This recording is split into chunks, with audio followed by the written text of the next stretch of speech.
Bona nit i benvinguts a AI Catalunya i a Art Santa Mònica, el Centre de la Creativitat de Catalunya. Aquesta nit tenim 3 convidades molt especials. És un dia també molt especial per al nostre programa perquè és la primera vegada que tenim a 3 dones. 3 dones creatives en diferents àmbits de la creativitat que han fet coses molt especials cadascuna en el seu àmbit. La primera de les convidades és una dona molt vital, molt creativa, que transforma la seva creativitat i vitalitat en colors. La seva obra s'ha exposat tot arreu del món, en museus i en llocs molt importants. Benvinguda Pepa Poch.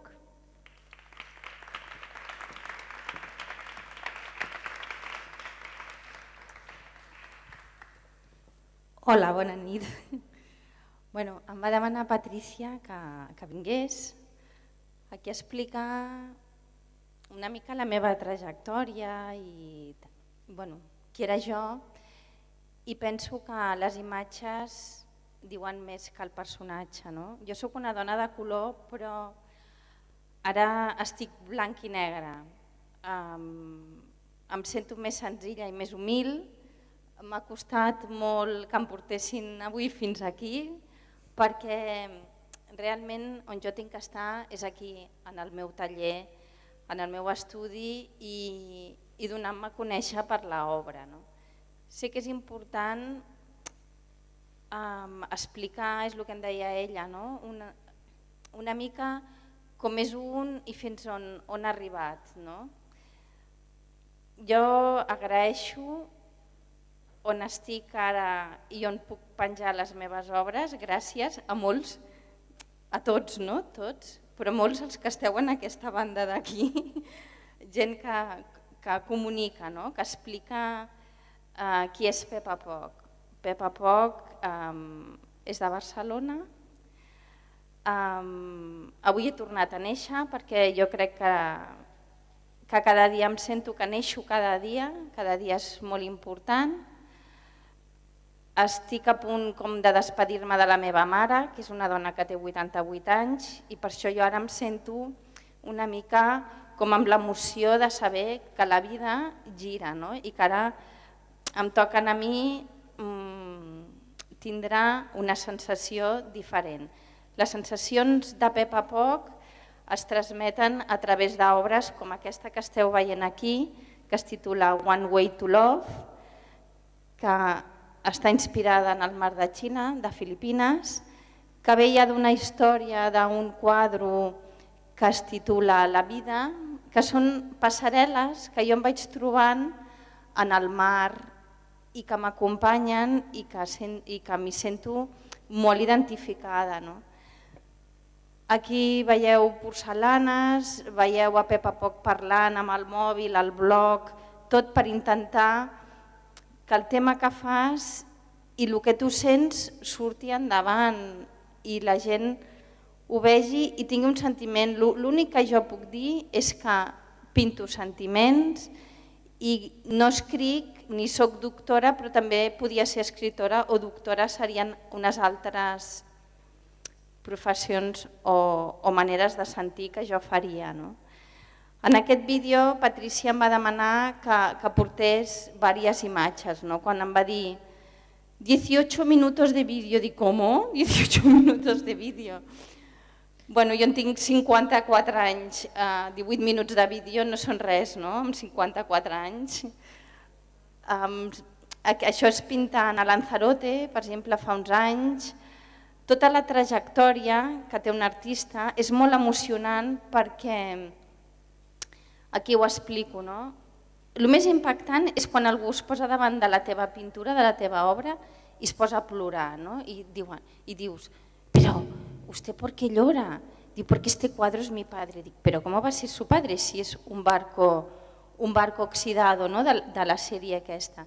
I diu, sí, porque mi padre era marino y cuando iba a buscar a mi madre yo veía un barco como el suyo, como el que ha pintado usted, gastado por el paso del tiempo, oxidado, y su cuadro huele a mar. No? I puc explicar moltes anècdotes de la meva pintura. Des de petita, jo pinto des de petita, el meu pare era pintor, la meva mare és pintora, el meu germà també pinta. Jo anava als museus i quan veia pintura pensava que era algo que era jo. La pintura és Pepa Poc, és el que jo sento i el que puc transmetre. No? Ara parlar aquí dalt em costa més que quan tenia aquesta edat, quan reia aquí, que també portava les cues, o aquí la Fundació Antonio Gala amb Elsa López, amb l'Eulàlia Ramon, aquí sortint a les notícies, sortia molt a les notícies i això, i la gent et truca i et diuen, oi, ets tu, sí, però no és jo, és el meu art, és explicar un sentiment. Aquest sentiment espero que perduri i que doni a gent més jove ganes de pintar i ganes de fer algo que és complicat. No? Suposo que tot és difícil, però us asseguro que no és tan bonic com quan et veuen als diaris o amb una crítica o amb una exposició. No? Hi ha moments en l'estudi que et sents molt trist, no? I també molt alegre. No hi ha un punt mig, vull dir, no. Llavors, ara Patricia em farà unes preguntes que jo li contestaré supercontenta i gràcies per acompanyar-me de tot cor. Ben. Sí, ara ha arribat el moment de parlar una mica de llum, Sandra. Sí, perquè és molt bonic, tu has comentat, explicat una mica de com tu transmets l'emoció, però m'agradaria saber com és que has començat, com és que has sentit la necessitat de plasmar en color els sentiments. És algo que... Jo vaig començar a pintar quadros, sempre havia dibuixat de petita i tot, però vaig començar a pintar els quadros que jo em posaria a casa meva. Mira, si m'hagués pogut posar un Monet o un Barceló, bueno, un Barceló no m'hagués pogut ni el Monet tampoc, no? Però si jo hagués pogut tindre'ls, hi ha pintura espectacular en els museus, que jo és la que m'hagués posat a casa meva, no? Perquè sempre he estat envoltada de pintura i llavors és com un impuls i des de petita, si a sobre tens un pare pintor i estàs tot el rato amb aquella olor d'oli i el cavallet i els draps i tot, és un mitjà d'expressió, no? I l'expressió i el sentiment és la manera de donar a conèixer un sentiment. I en quin moment has decidit jo vull ser pintora, ser artista? Quin moment de la teva vida? De molt petita. Sempre he volgut ser artista, sempre. I has començat en el disseny inicialment? Sí, jo vaig començar als 14 anys d'ajudant de l'estudi del meu pare, que tenia un estudi de disseny. I després m'has dit que has començat a Barcelona i has marxat als Estats Units. Com ha sigut això? Jo era com un ser viu d'aquí del barri gòtic perquè vaig estudiar a la Massana. Després d'aquí vaig passar a la zona alta de Barcelona a fer un màster tèxtil amb en Tàpies i Ràfols Casamada i d'allà ja se m'havia fet petit una mica a Barcelona, no? I viatjava. Quin any era això? Això jo vaig començar a anar a la Massana i Arts i Oficis als 16, 18, 20 anys. I llavors a partir dels 20 anys ja vaig començar a anar-me'n a fora, no? A posar un pauet a París, a posar un pauet a Londres, fins que vaig aconseguir establir-me un temps llarg a Nova York, treballant allà com a dissenyadora tèxtil. I com ha sigut l'experiència de mirar una mica a casa teva, a Catalunya, des de fora? Ha tingut alguna influència en el teu treball? Molta. Un dia estava sentada treballant a Nova York en un estudi i sentia música i em vaig posar a plorar, em vaig aixecar de taula i vaig dir, me'n vaig a Barcelona. perquè visc aquí en un apartament, tinc una feina molt maca, però jo vull anar amb la meva vespa pel Passeig de Gràcia, és que no puc més d'anar aquí, tota la gent aquí tancada, no puc, me'n tinc que anar. I era supermaco i he tornat diversos cops a Nova York, no? Però la llibertat que jo tenia aquí, allà no m'hi sentia i no... Jo estava molt acostumada a anar als llocs, inclús una anècdota que és molt curiosa és que aquí, quan ets del teu país i de la teva ciutat i la gent et coneix, et pots moure en un moment donat sense diners a la butxaca. Vas a un lloc i ja t'ho pagaré. Ah, molt bé, bon dia, adeu. Un dia vaig baixar a Nova York, a baix de casa que ja portava 5 mesos visquent en el mateix edifici, a buscar un cafè, perquè allà et compres el cafè a baix, perquè t'agrada. I vaig comprar el cafè i vaig veure una revista que m'interessava. I li vaig dir, me la puc emportar amb el cafè i després baixo a pagar-te-la? I em va dir que no. I clar, vaig dir, però aquest senyor... No sóc a casa. Sí, vull dir, adeu. Però tu m'has dit també que quan has tornat, la tornada ha estat connectada amb una decisió d'esdevenir full-time pintor, artista. Sí. Com ha sigut això? Bueno, és algo que a un et reforça. Quan tu decideixes, ja decideixes ser algú de petit, no? Després, quan ets més juvenil, tens allò, què seré? No? Però jo ja sempre sabia que volia ser artista. Però quan vaig tornar dels Estats Units i la gent ja em coneixia i els agradava la meva obra, vaig dir, bueno, ara ja potser que m'hi posi ja... No en sèrio, perquè sempre he fet tot molt en sèrio, sempre. Però es va devenir com que ja es van interessar per mi galeristes, directors de museus, gent, i vaig fer una exposició i va anar molt bé, i així ja reafirma el seu tarannà artístic, no? Que bonica aquesta paraula, tarannà. Tarannà, sí. Però també, com és ser una dona i ser també artista? Com és aquesta combinació? Bueno, això és una mica complicat.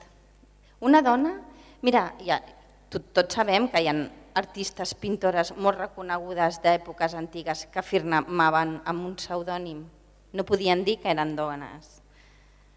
En el món de l'art, encara ser dona és molt més complicat. I és així, i no em sap greu dir-ho, és molt més difícil. I com se materialitza aquesta dificultat? En quines coses veus tu? Perquè et fan menys cas, perquè t'exposen menys, perquè no et subvenciona ningú. És molt difícil. T'apoyen algunes persones, i aquí en tinc diverses que m'apoyen i molt, i molt, i més, a més, també més els agrada que sigui dona. Però moltes vegades vas a llocs i, bueno, sí, és una dona. Sentit li dona més validesa al que tu has fet, perquè tu has continuat treballant tants anys, exposant també, portant el teu treball a molts llocs. Com ha sigut aquest procés de portar el teu treball a altres llocs? Bueno, hi ha hagut de tot, hi ha hagut moments fabulosos de dir, mira, he portat el meu treball, els ha agradat i han acceptat, i hi ha moments que tornes plorant, inaugures millor una exposició un dia i va molt bé i tens molt èxit i el dia següent ja no entra mai més ningú a veure ningú quadre. És que en el món aquest normalment de l'art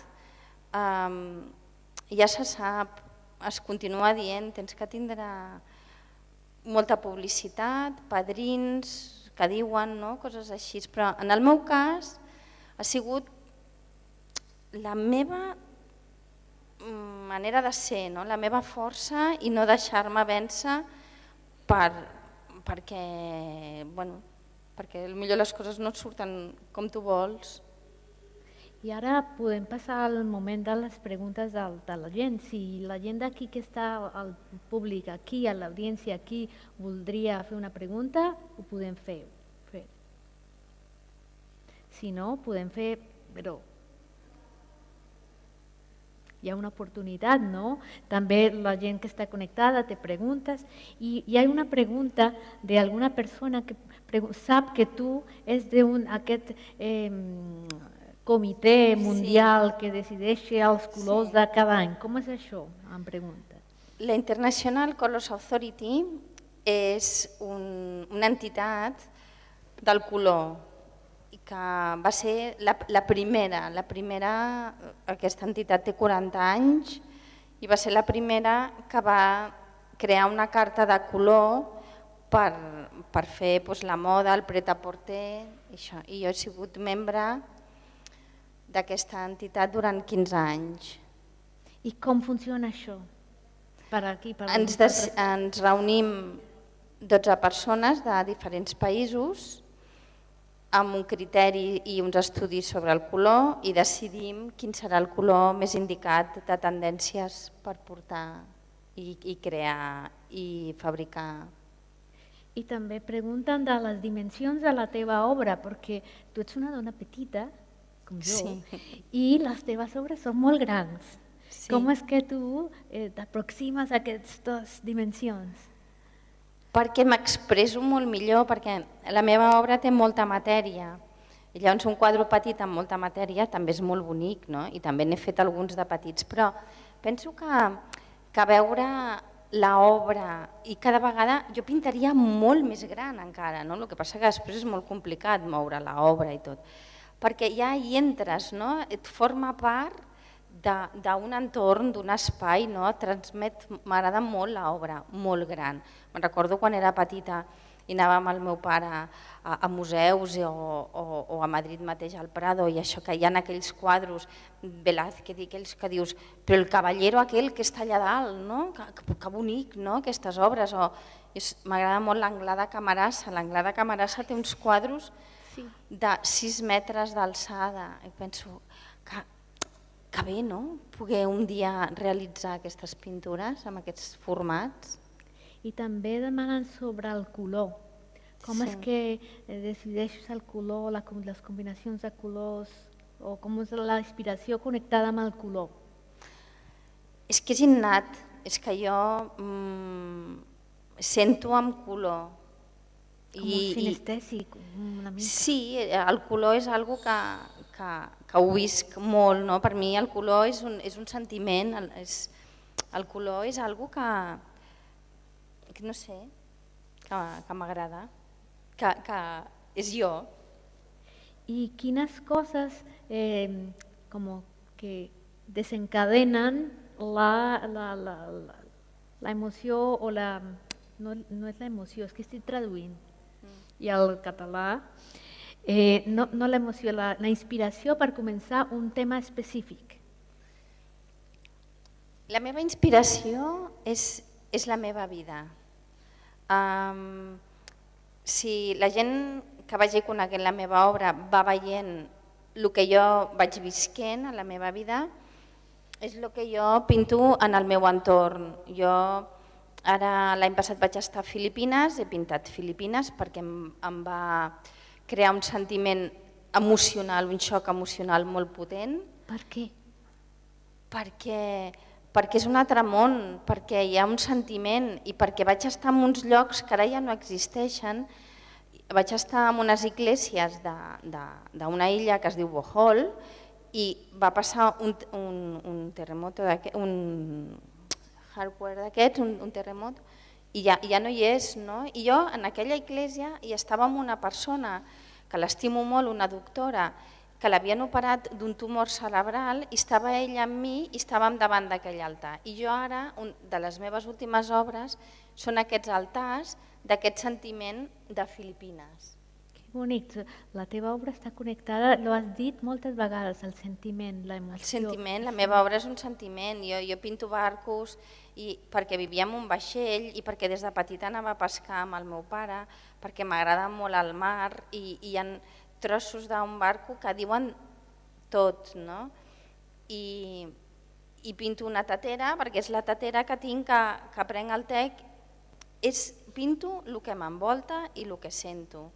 Llavors per això diuen que la pintura és meva pròpia perquè perquè no em deixo influenciar. He pintat uns quadres d'un girassol secs grans, i són els del Camp de l'Empordà que hi ha al costat de casa. Tu és com un mirall reflectint el teu... Sí, jo suposo que tots veiem el que jo pinto, el que passa que jo ho pinto, més que ho pinto, ho passo amb un sentiment, no? Ho transmeto, perquè tampoc vull que sigui tal i com és, no? Ja ho veieu una mica, no?